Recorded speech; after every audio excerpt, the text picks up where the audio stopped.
Monsieur le député, la parole est à Monsieur Jean-Philippe Nilor pour la gauche démocrate et républicaine.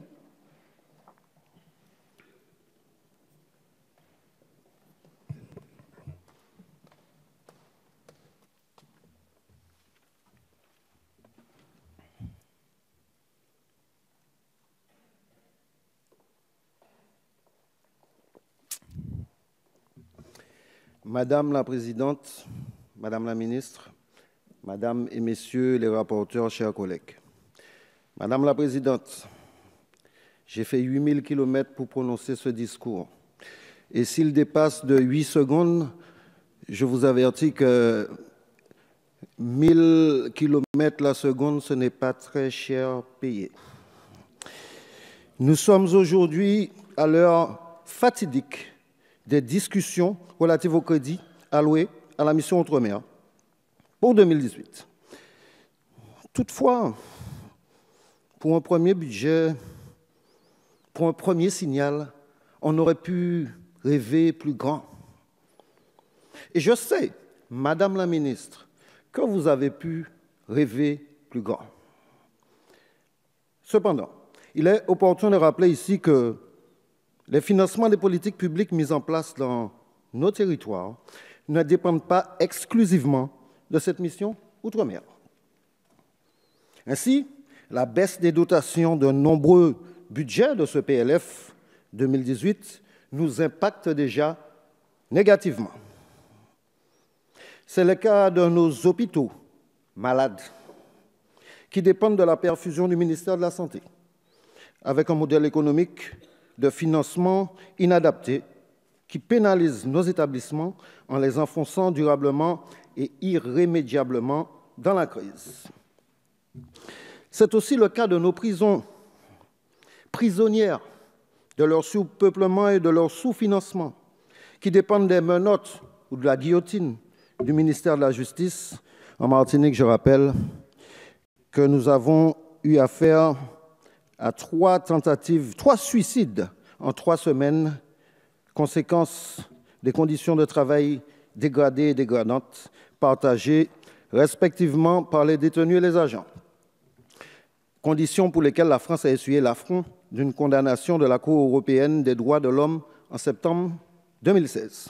Pour en revenir à cette mission Outre-mer, le budget présenté est en augmentation de 4,3% en crédit de paiement.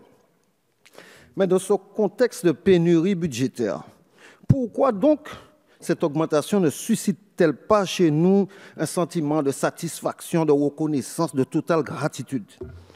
En réalité, nous avons bien compris que cette augmentation n'est que virtuelle et résulte d'un artifice budgétaire consistant en un mouvement de 85 millions d'euros du ministère de l'Éducation nationale au ministère des Outre-mer.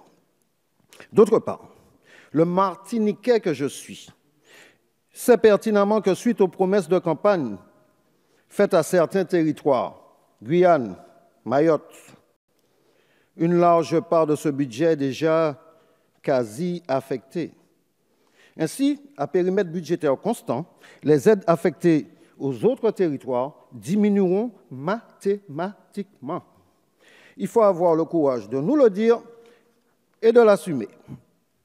Dès lors, la diminution des moyens qui apparaissent dans ce budget en matière de logement, d'aide aux entreprises, d'insertion professionnelle, de formation mobilité, l'ADOM, seront ressentis avec encore plus d'acuité dans les territoires non prioritaires.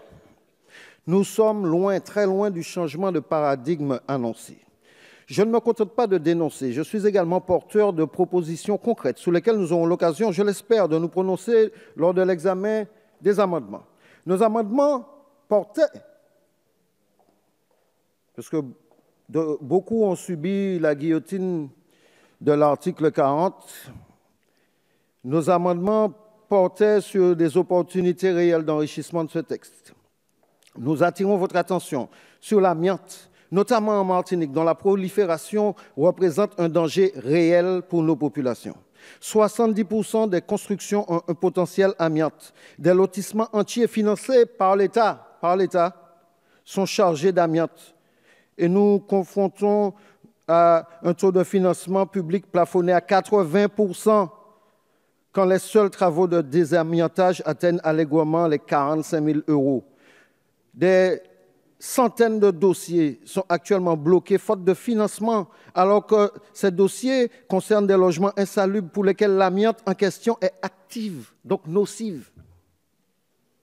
Dans un contexte de baisse des aides au logement, de 20 millions sur cette seule mission, la prorogation de la défiscalisation sociale et solidaire est plus que souhaitable, afin d'apporter une opportunité d'assurer un minimum de commandes au profit du BTP.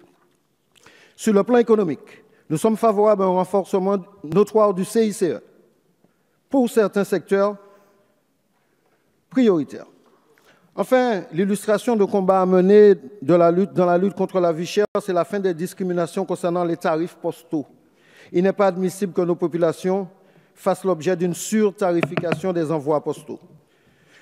Nous serons également intransigeants, et je vais terminer, quant à la priorité que ce gouvernement accorde à la mission, à la véritable mise en place d'un plan cyclone majeur pour les Outre-mer.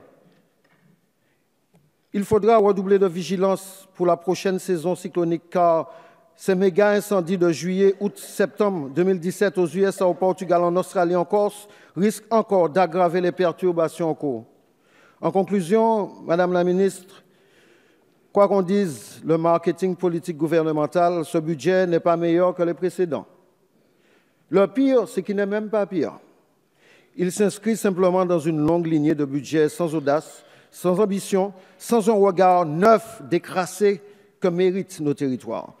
Et je vous appelle, Madame la Ministre, à méditer sur cette parole de votre homonyme, peut-être lointain ancêtre, Émile de Girardin, qui prononçait en 1867 cette phrase intéressante. Monsieur le député, une volonté, 6 minutes 40. Une volonté dont la force ne sert ni à prévenir, ni à contenir, est une volonté sans force, une volonté vaine. Vous savez, chez nous, on considère que la parole des ancêtres est sacrée. Je vous incite à écouter la parole de votre ancêtre. Merci beaucoup. Je vous remercie. Vous avez fait un nombre de kilomètres important, effectivement, 2 minutes de plus au niveau de votre parole.